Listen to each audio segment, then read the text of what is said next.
امام حسن بھی شہید ہوئے. پتہ ہے آپ کو امام حسن کا بھی دن منانا چاہیے کہ نہیں؟ ان کے یوم وصال پہ بھی کچھ جلسہ کر لیا کرو، بڑے ہیں امام حسین سے. جدھر سارا زمانہ چلتا ہے ادھر چل پڑتے ہو.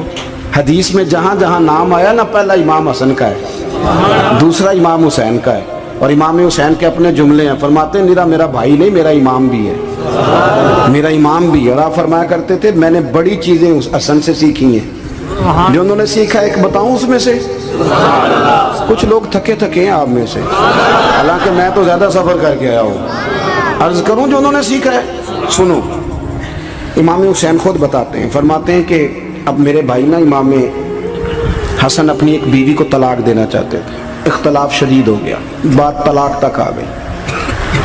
مجھے پتہ چلا تو میں پہنچا. میں نے کہا بھائی جان کیا اختلاف ہے بھابھی سے؟ سنا طلاق دینے لگے. فرمایا ہاں طلاق دے دوں گا. چلی گئی ہے میکے. فرمایا بتائیں غلطی کیا، کیوں دے رہے ہیں؟ تو امام حسن فرمانے لگے حسین آپ نے قرآن نہیں پڑھا؟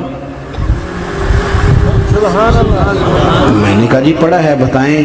کہنے لگے اللہ فرماتا ہے ہن لباس لکم وانتم لباس لہن، مرد عورتوں کا لباس ہے، عورتیں مردوں کا لباس ہیں.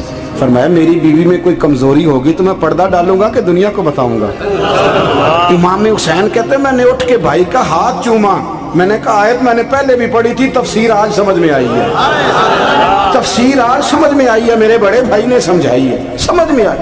کہتے ہیں کچھ دنوں کے بعد امام حسن نے بیوی کو طلاق دے دی. میں پھر آیا اور میں نے کہا میرے شانوں والے بھائی آپ بھی بتا دیں کیا مسئلہ تھا. تو کہتے میرا ماتھا چوما میرے بڑے بھائی نے اور کہنے لگے حسین چھوڑ، وہ غیر محرم بیوی ہے، میں کسی غیر کی باتیں تیرے ساتھ کیا کروں. طلاق دے دی، غیر محرم ہو گئی، اب اس کا ذکر کیا چھیڑنا. کہتے ہیں میں سمجھ گیا کہ میرا بھائی قرآن کی اس روح کو جانتا ہے جو حسین تک بھی پہنچ رہی ہے. بھائیو امام حسن رضی اللہ تعالیٰ عنہ آپ کو پتہ ہے یہ کائنات کا وہ عظیم شخص ہے، حسن ابن علی، وہ عظیم ہستی ہے جس نے تاج چھوڑ دیا، تخت چھوڑ دیا، پر نبی پاک کی امت کو جوڑ دیا. نبی کریم نے ان کو اپنے ساتھ بٹھا کے کہا تھا، صحیح بخاری میں موجود ہے، کہا یہ میرا بیٹا حسن سید ہے، یا مسلمانوں کی دو جماعتیں لڑیں گی تو یہ صلح کرائے گا. حضرت امام حسن نے تخت چھوڑا، تاج چھوڑا، لیکن مسلمانوں کو آپس میں اتنی بڑی قربانی، اتنی بڑی قربانی. یہاں تو بھائی چھوٹا سا مسئلہ ہوتا ہے، مسجد میں اچھے بھلے امام صاحب نماز پڑھا رہے ہوتے ہیں، بچے پڑھ رہے ہوتے ہیں، اور مسجد میں تو تقریباً 15-20 چودھری اتوار مسجد میں ہوتے ہیں. تھوڑے پنڈ تو نہیں ہیں جی؟ چلو اللہ کا شکر ہے جی اتنے نہیں تھوڑے نے، چلو اللہ کرے وہ بھی نال ہی رل جان، درویش ہی چنگی چدرا دا کی کرنا ہے. تو ویسے میں نے دیکھا ہے تھوڑی سی جو کسی شہر کی بڑی مسجد ہوتی ہے اس میں 15-20 چودھری ہوتے ہیں، اور مولوی صاحب کی مجبوری ہے سب کی مان کے چلنا. دو کی نہ مانے قاری صاحب، دو کی. اب وہ یہ نہیں دیکھیں گے کہ دین کا نقصان ہو رہا ہے، مسجد کا مسئلہ ہے، بچوں کا مسئلہ ہے، ان کو تو ذات کا مسئلہ ہے، میری نہیں مانی لیا چھٹی. وہ خدا کے بندو ہم 2 منٹ کے لیے چدراہٹ نہیں چھوڑتے، دین کا نقصان کر دیتے ہیں. امام حسن نے پوری حکومت چھوڑ دی، پوری حکومت. اتنا بڑا سخی کم آپ کو ملے گا جو سخاوت کرے اور نبی کی امت کو بچائے صلی اللہ ہو. یہ بات بیان نہیں ہوتی، اکثر نہیں ہوتی، شاید پورے کربلا میں آپ نے نہ سنی ہو الا ماشاءاللہ. اس کو سمجھے امام حسن. اور پھر مزے کی بات، امام حسن بھی شہید ہوئے، انہیں زہر دیا گیا، اور جب وہ شدید بیمار ہو گئے نا، زہر اثر کر گیا، تو امام حسین آئے، بڑے پریشان ہوئے، رو پڑے، کہنے لگے بھائی مجھے بتاؤ کس نے زہر دیا. تو امام حسن کہنے لگے حسین مجھے شک ہے ایک شخص پر، لیکن شک ہے بھائی، اگر صرف شک ہے تو میں کسی بے گناہ کو بدنام کیسے کر دوں، تمہیں کیسے نام بتا دوں. یہ نامعلوم پرچے کراتے نہیں ہم روز نامعلوم پرچے، جس پہ دشمنی ہے اس کا نام لکھا دو، ختم ہو گئی بات. امام حسن کی تربیت دیکھو، فرمانے لگے جس پر مجھے شک ہے اس کا نام بتا دوں، تو اگر وہ نہیں تو بے گناہ کا ذکر کیسے کر دوں. تو امام حسین فرمانے لگے بھائی جان اگر وہی ہوا تو آپ فرمانے لگے اگر وہی ہوا نا تو حسین پھر بھی تو چھوڑ دے، میں نے رب کے سپرد کر دیا، اللہ بہترین انتقام لینے والا ہے. اللہ اتنا بڑا حوصلہ سیدہ کے بیٹے کا، شیر کے بیٹے کا، شیروں جیسا کلیجہ، اتنا دل دریا سمندروں ڈونگے، کون دلان دیاں جانے. او بھائی تھوڑا حوصلہ کر، جتن تے ہر کوئی کھیڑے، تو ہارن کھیڑ فقیرہ اور جتن دا مل کوڈی پیندی ہارن دا مل ہیرا. اور کہیں بیک بھی تو ہو نا, کہیں تو درگزر بھی تو کرنا کہ ہر جگہ چھا کے رہنا ہے, ہر جگہ چھا کے رہنا ہے. میرے ایک سنگی ہیں, آپ کو پتہ یہ جو اسٹیج پہ بیٹھنے والے لوگ ہوتے ہیں نا, یہاں تو اچھے اچھے لوگ بیٹھے ہیں میری طرح کے جو لوگ, جو اسٹیج پہ بیٹھنے کا عادی ہو جاتا ہے وہ نیچے بیچارہ بیٹھ بھی نہیں سکتا, کوئی مسئلہ ہو جاتا ہے. میں اکثر کہتا ہوں کہ کبھی نیچے بیٹھ کے تو دیکھو کیا فرق ہوتا ہے. اگر کسی بندے کی کوئی شان ہے تو وہ جو سب سے پیچھے بیٹھا ہے اس کی شان ویسی کی ویسی ہے, کوئی کمی آ جائے گی؟ کچھ بھی نہیں. مجھے ذاتی طور پر دیانتداری سے کہتا ہوں, مسجد میں بیٹھا ہوں, جب میرے آنے پہ لوگ نعرے لگاتے ہیں مجھے تکلیف ہوتی ہے. میں کہتا ہوں یار نبی پاک کی نعت چل رہی تھی, اس کا ادب زیادہ ہے یا اجمل قادری کا ادب زیادہ ہے؟ چھوڑیں آپ, جو آیا ہے وہ بیٹھ جائے گا, ختم ہو گئی بات. اور ویسے بھی جو لوگ جلسوں کے لیے محنت کرتے ہیں نا, بیچارے اشتہار لگاتے ہیں, مسجد کی صفائی کرتے ہیں, جو لنگر پکاتے ہیں, وہ تو اسٹیج پہ آتے ہی نہیں, حالانکہ زیادہ ثواب تو ان کو ملتا ہے, وہ تو پیچھے چھپے ہوتے ہیں. میں کئی دفعہ مجھے پتہ چل جائے نا اس کارکن نے زیادہ کام کیا اس جلسے کے لیے, تو میں اس کے کان میں کہتا ہوں میرے لیے بھی دعا کری, اس لیے کہ تو نے محنت کی ہے, تیرا اجر اور ہے. ہم تو شان سے آئے بیٹھے اور چھٹی کر گئے. بھائی تھوڑا پیچھے بھی دیکھے, نبی کریم کے پورے خاندان کی قربانیاں, پورے خاندان. دوپہر کو کھانا نہ پکا ہو تو ہمارے بچے موبائل توڑ دیتے ہیں, اور شام کو مرضی کا نہ پکا ہو تو واک آؤٹ کر جاتے ہیں, کہتے ہیں لے آؤ پیسے پھر برگر لے آئیے, میری مرضی کا نہیں پکا. سیدہ فرماتی ہیں میرے گھر میں مہینہ مہینہ چولہا نہیں جلا, مہینہ مہینہ چولہا. 3 روزے رکھے سیدہ فاطمہ نے, مولا علی نے, امام حسن نے, امام حسین نے, اور تینوں دن افطار کے وقت فقیر مانگنے آ گیا تو کھانا وہاں دے دیا. آپ کا کیا خیال ہے جو بے صبر آدمی ہو وہ کربلا میں جا کے لڑے گا؟ جس کو عادت ہی نہ ہو بچپن سے ٹھہرنے کی وہ لڑے گا؟ جو ذرا ذرا سی بات پہ ڈگمگا جاتا وہ لڑے گا؟ اسٹیج پہ نہیں بٹھایا تو لڑ پڑے وہ لڑے گا؟ او خدا کے بندو, بڑا حوصلہ چاہیے, بڑا ظرف چاہیے. امام علی مقام کا ایک قد ہے, ان کا ایک وقار ہے, ان کا ایک حسن ہے. امام حسین رضی اللہ تعالیٰ عنہ نے 25 حج کیے ہیں مدینے سے مکے پیدل جا کے. دونوں بھائیوں نے ہر روز 10 سپارے قرآن پاک کے امام حسین پڑھتے تھے.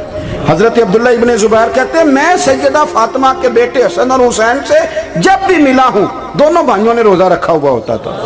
انہوں نے اپنی زندگی تقوی سے گزاری, پرہیزگاری اور سخاوت. سبحان اللہ. پتہ ہے سخی مالدار نہیں ہوتا, حضور نے فرمایا بندہ دل کا غنی ہوتا ہے. مالدار تو بندہ بنتا ہی تب ہے جب پیسے جمع کرے, سخاوت کرنے سے تھوڑی مالدار بنے گا. اس لیے درویش کہتے ہیں مالا والے سخی نہیں ہوندے, سخیاں کل مال نہیں ہوندا.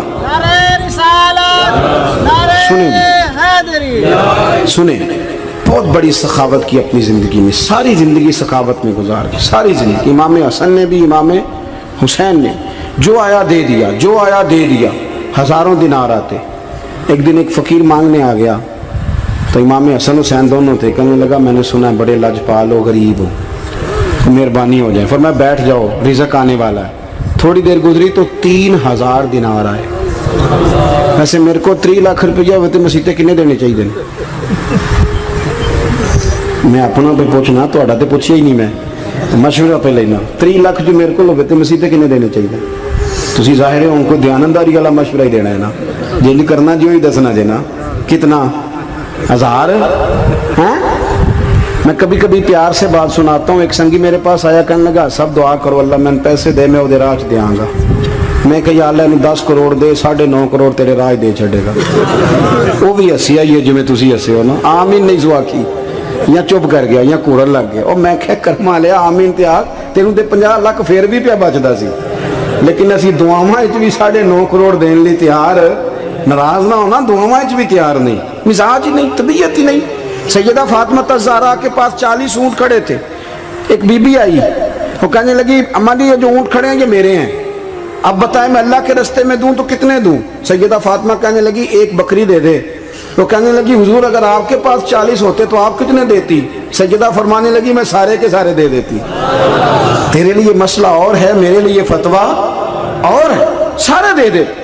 3000 دینار آئے امام حسن اور حسین کے پاس. فقیر بیٹھا ہے, فقیر کہتا ہے میرے دل میں خیال تھا کہ 5-10 دے دیں تو میری موت بن جائے گی. پر مجھے نہیں پتا تھا کہ اتنے سخی گھرانے کے پاس آیا ہوں. 5-10 دے دے تو موج بن گئی.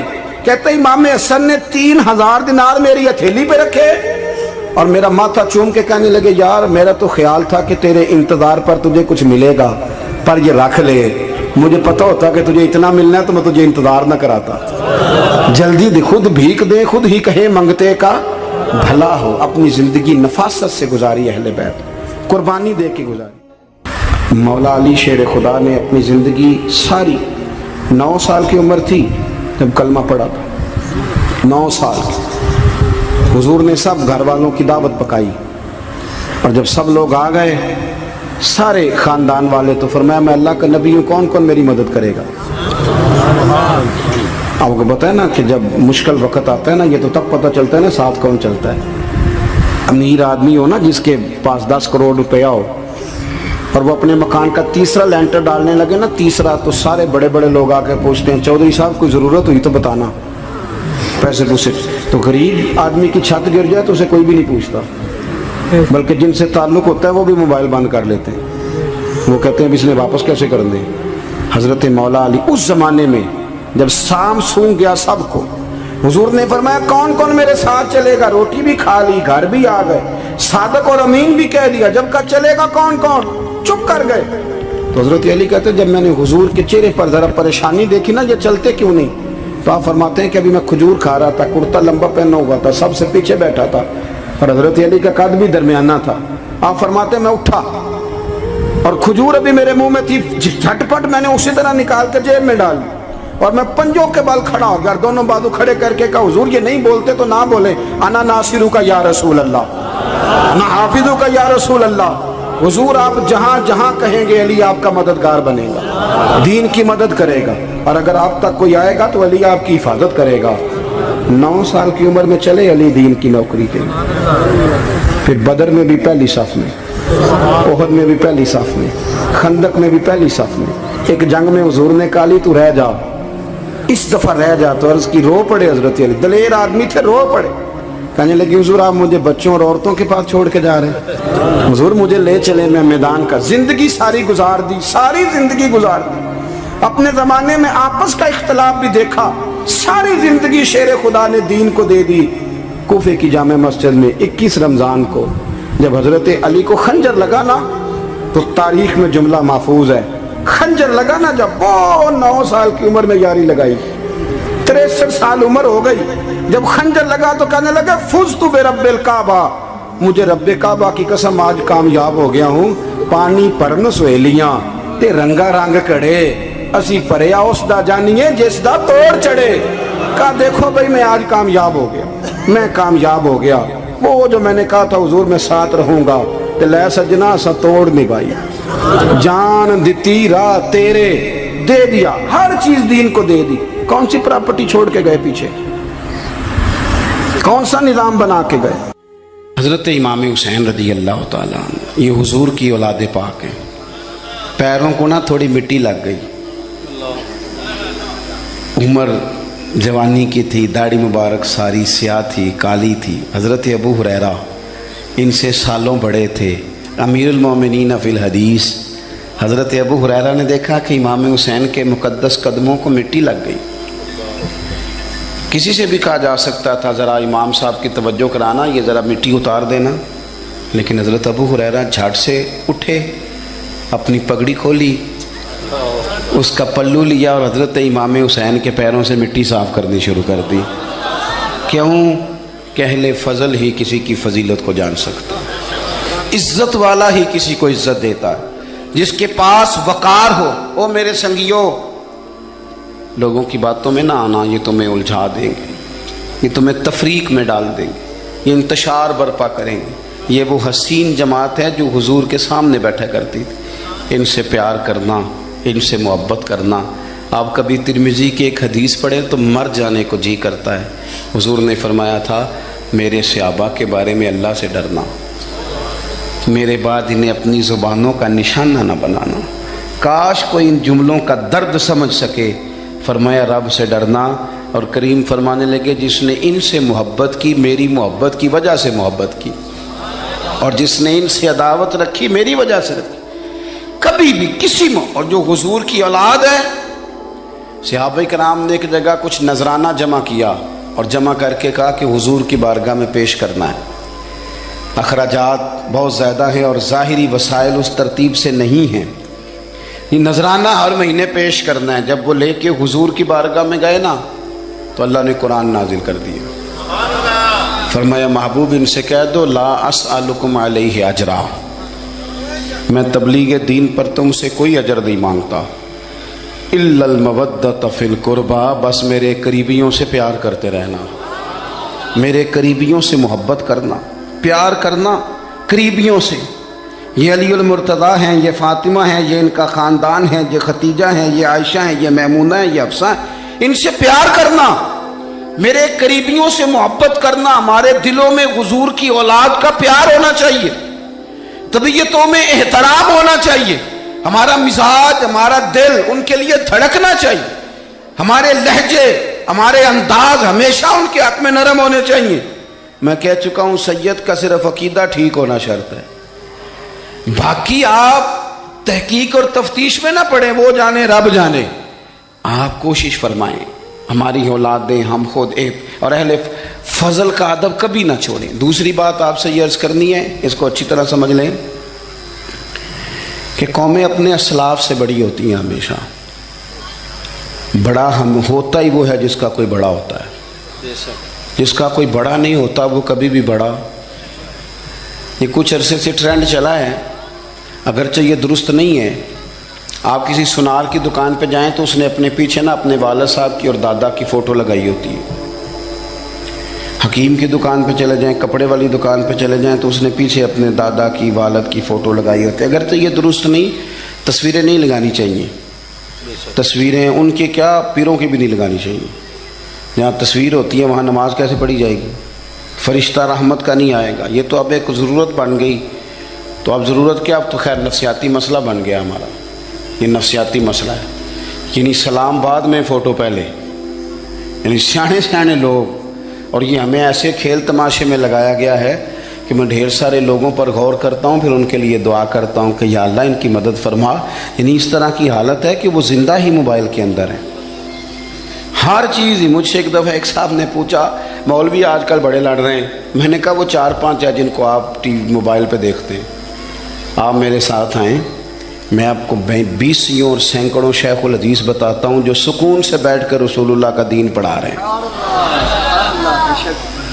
تو آپ مسئلہ صرف یہ ہے کہ ہم نے کل زندگی وہ سمجھ لیا جو موبائل کے اندر ہے. بہرحال وہ تصویر لگائی ہوتی ہے سنار نے بھی اور حکیم نے بھی اور ڈاکٹر نے بھی اور بہت سارے لوگوں نے کہ جناب اب یہ جو تصویر لگاتے ہیں تو اس کے پیچھے پوری حکمت ہوتی ہے. آپ ان سے پوچھتے ہیں یہ فوٹو کیوں لگائی ہے تو وہ کہتے ہیں ہم یہ بتانا چاہتے ہیں کہ یہ کام آج نہیں ہم نے شروع کیا، ہمارا شجرہ پرانا ہے، ہمارے باپ دادا سارے یہی کام کرتے تھے، ہمارا خاندانی ورثہ ہے. وہ ثابت یہ کرنا چاہتے ہیں کہ ہم پیچھے سے ہمارا ایک سلسلہ آ رہا ہے. ساری دنیا اپنے اکابرین کو، اسلاف کو، بڑوں کو ان کے زور پر بڑا ہونا چاہتی ہے. یہاں کچھ لوگ ایسے آئے ہیں جن کے نزدیک معاذ اللہ صحابہ ہی ٹھیک نہیں تھے، اہل بیت ہی ٹھیک نہیں تھے. آپ اپنی سند کیسے مضبوط کریں گے؟ اگر وہ اولین جو حضور کے سامنے بیٹھتے تھے وہی ٹھیک نہیں تھے تو پھر ان سے ہو کے جو دین آگے آیا اس کو تم کیسے ٹھیک مانو؟ ساری چیزوں کو مشکوک کرنا چاہتے ہیں.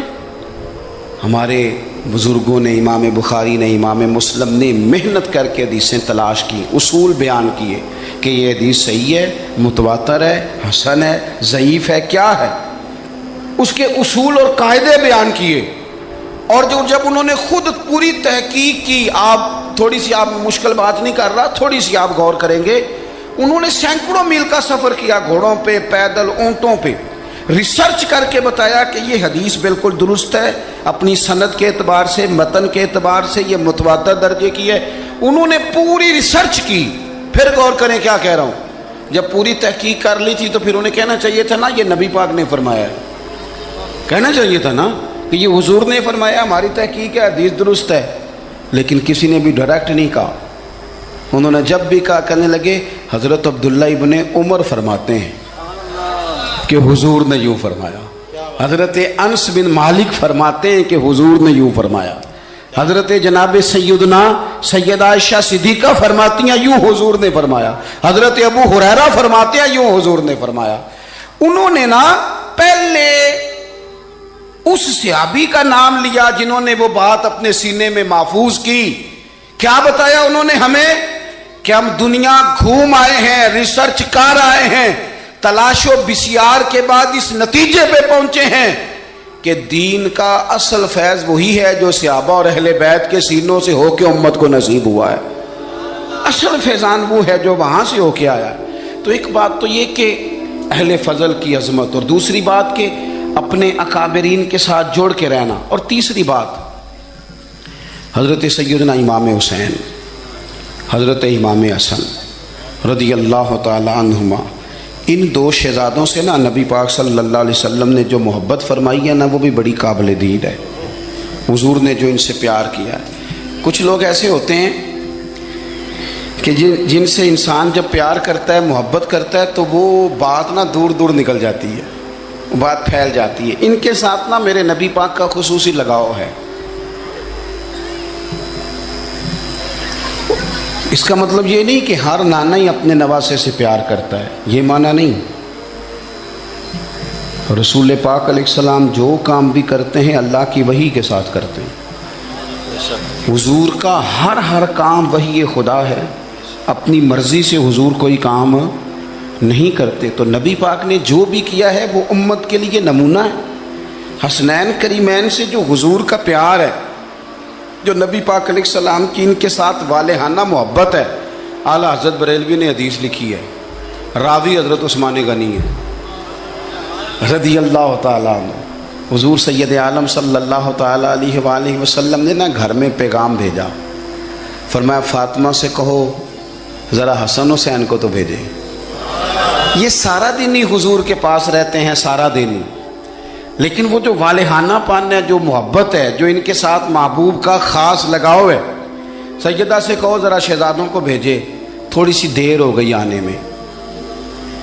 اعلیٰ حضرت فرماتے ہیں یوں لگتا جیسے سیدہ فاطمہ کپڑے نہیں ماں بدلنے لگتی بچوں کے, خوشبو نہیں لگانے لگتی, تھوڑی تیاری میں دیر ہو گئی تو محبوب نے نظریں جمائی ہیں اس حجرے کی طرف جہاں سے امام حسن اور حسین نے آنا ہے. رحمت کے عجب ہی جمیلے ہیں, حسنین یہاں پر کھیلے ہیں.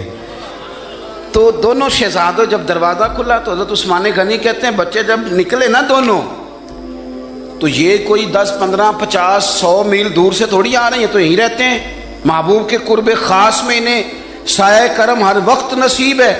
لیکن نبی کریم علیہ السلام کا جو والہانہ پن ہے, جو ان کے ساتھ حضور کا رشتہ محبت ہے, جیسے ہی دونوں شہزادے آئے, حضرت عثمان غنی فرماتے ہیں محبوب نے مقدس گھٹنے زمین پہ رکھ دیے اور دونوں بازو کھول دیے. ایک شہزادہ اس سینے سے لگ گیا اس کندھے سے, ایک اس کندھے سے لگ گیا. اور پہلے بھی حضور پیار کرتے تھے, پر آج تو رخ ہی بدل گیا بات کا. اللہ کے پیارے حبیب علیہ الصلوۃ والسلام فرمانے لگے اے اللہ, یہ دونوں شہزادے کندھے سے لگے ہوئے, حضور فرمانے لگے اے اللہ میں ان دونوں سے محبت کرتا ہوں, تو بھی ان سے محبت فرما. اور کہا اے اللہ جو جو میرے حسن حسین سے محبت کرے تو ان سب سے محبت فرما, تو ان سب سے پیار کر جو میرے حسنین سے پیار کرے. اللہ کے پیارے محبوب علیہ السلام کی محبت جب حضور کو, بھائی جس چیز کی طرف محبوب نے ایک دفعہ دیکھا ہے نا, وہ غار ثور میں حضور ایک دفعہ گئے ہیں, 3 دن قیام کیا ایک دفعہ گئے, تو ہمارا تو کئی بار جانے کو دل کرتا ہے. جہاں حضور تھوڑی دیر قیام فرمائیں اس جگہ سے پیار ہو جاتا ہے. اور جن شہزادوں سے حضور اس والہانہ انداز میں پیار کریں, ان کی محبت, ان کا پیار ہمارے دلوں میں ہونا چاہیے. اور کچھ نہ ہمارے جذبات ہونے چاہیے, کچھ ہمارے جذبات میں والہانہ پن ہونا چاہیے ان شہزادوں کے لیے. آج کل نا ہمارے ہاں دور ہے تقریروں کا, پوسٹیں لگانے کا, اپنی اپنی راہ. اور ویسے بھی جو ہم لکھ رہے ہوتے ہیں, جو بول رہے ہوتے ہیں, وہ اپنے لیے نہیں ہوتا الا ماشاءاللہ, وہ تو سامنے والے کے لیے ہوتا ہے. وہ تو حضرت مجدد الفسانی رحمۃ اللہ علیہ کے حالات پہ ایک سیرت نگار نے لکھا ہے کہ آپ نے ایک شخص کو نا اپنے سلسلہ نقشبندیہ میں اجازت دی کہ اب آپ بھی آگے اللہ اللہ بتائیں، تربیت کریں، یہی طریقہ ہوتا تھا، تو ان کو خلافت دے دی، اب وہ سلسلہ طریقت میں آگے اشاعت سلسلہ کا کام کریں گے۔ کچھ عرصے کے بعد وہ خلیفہ صاحب نے حضرت شیخ کو خط لکھا تو کہنے لگے حضور آپ نے فقیر کو اجازت دی تھی، اب میں تقریر بھی کرتا ہوں، تدریس بھی کرتا ہوں، تصنیف بھی کرتا ہوں۔ تو حضرت فرمانے لگے آپ بہت اچھے کام کر رہے ہیں، رب آپ کو برکت دے، پر یہ سارا کچھ تو آپ لوگوں کی اصلاح کے لیے کر رہے ہیں، کچھ اپنے لیے بھی کرتے ہیں؟ رات کو تہجد میں اٹھ جاتے ہیں، کچھ اللہ کے حضور رونا نصیب ہو جاتا ہے، کچھ آپ کو درود و سلام کی کیفیات نصیب ہوتی ہیں، یہ تو جو کچھ ہے الحمدللہ بہت اچھا ہے، قابل تعریف ہے، پر یہ تو آپ خدمت دین کا کام کر رہے ہیں نا لوگوں کی، آپ اپنے لیے کیا کر رہے ہیں؟ یہ بھی تو مقام غور ہے۔ بہت ساری چیزیں آج ایسی ہیں جو تقریروں میں تحریروں میں، لیکن ہمارے پرانے بزرگ جو تھے ان کا رنگ اور تھا۔ عباس، حضرت عبداللہ بن زبیر اور امام حسین رضی اللہ تعالیٰ عنہ، یہ وصیت فرمائی جناب امیر معاویہ۔ حضرت امام حسین کی وہ شخصیت تھی کہ مشکات میں حدیث ہے، نبی پاک صلی اللہ تعالیٰ علیہ وسلم کی چچی جناب ام فضل صبح صبح گھبرائی حضور کی بارگاہ میں آئیں، عرض کی یا رسول اللہ صلی اللہ علیہ وسلم آج میں نے عجیب خواب دیکھا ہے، میں ڈر گئی ہوں۔ حضور نے فرمایا چچی کیا دیکھا؟ عرض کی حضور میں نے دیکھا ہے کہ آپ کے وجود کا گوشت کا ایک ٹکڑا کٹ کے میری جھولی میں آ گیا ہے۔ حضور یہ کیا ہے؟ تو محبوب خواب سن کے مسکرائے، فرمایا چچی یہ پریشانی والا خواب نہیں، یہ تو خوشی والا خواب ہے، اللہ فاطمہ کو بیٹا عطا کرے گا اور وہ تیری گود میں کھیلا کرے گا، چونکہ وہ میرے وجود کا ٹکڑا ہوگا لہذا خواب تجھے یہ آئی ہے۔ تو امام حسین پیدا ہوئے، امام حسن کی عمر ابھی 11 مہینے تھی، تو نبی پاک نے امام حسین کو جناب ام فضل اپنی چچی کی گود میں دے دیا کہ فاطمہ کے لیے دونوں بچے سنبھالنا مشکل ہوگا۔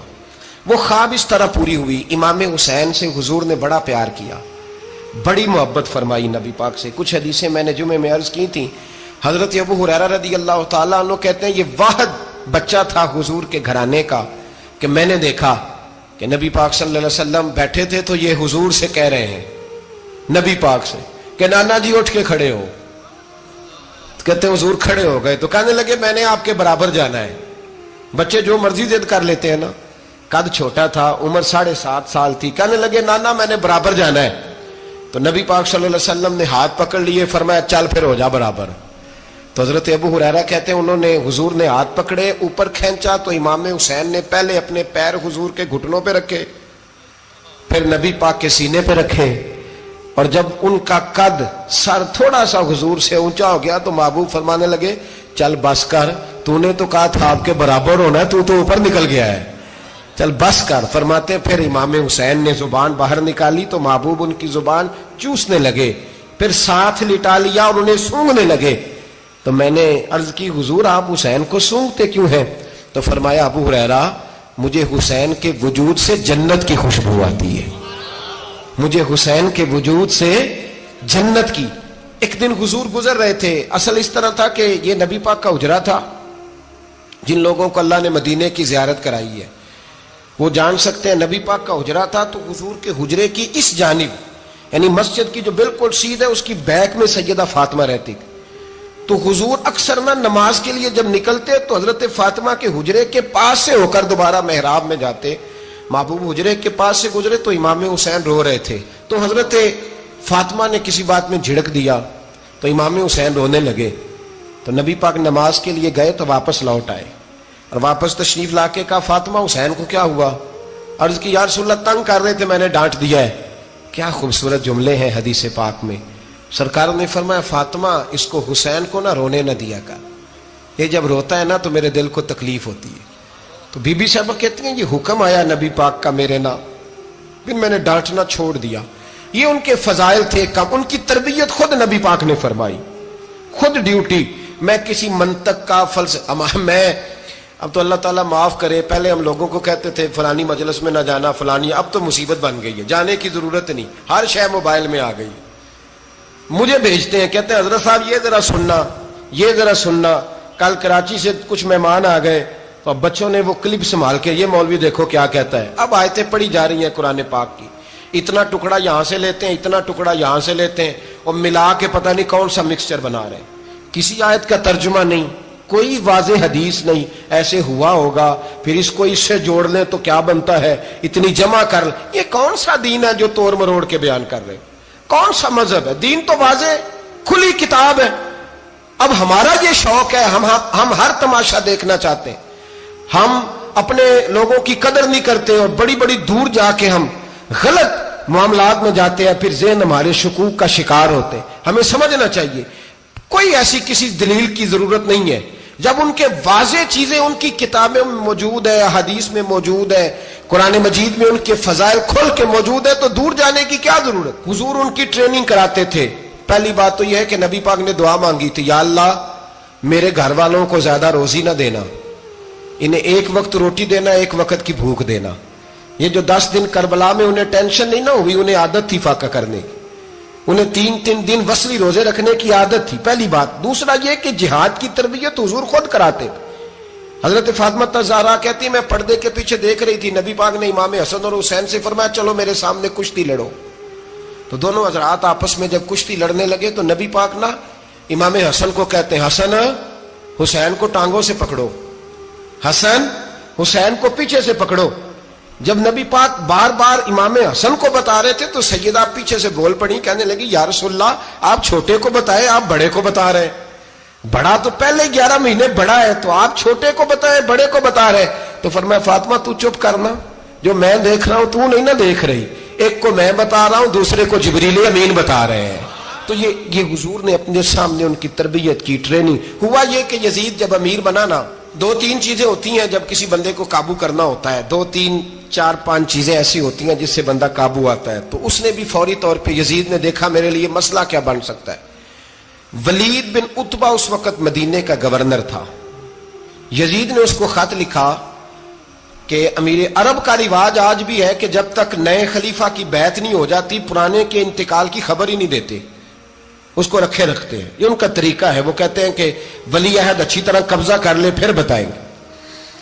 حضرت امیر معاویہ کا وصال ہو گیا، بتایا نہیں. یزید نے اب کیا کیا، چونکہ بڑا چلاک آدمی تھا، بڑا شاطر تھا، بڑا تیز تھا، اس نے ولید کو خط لکھا.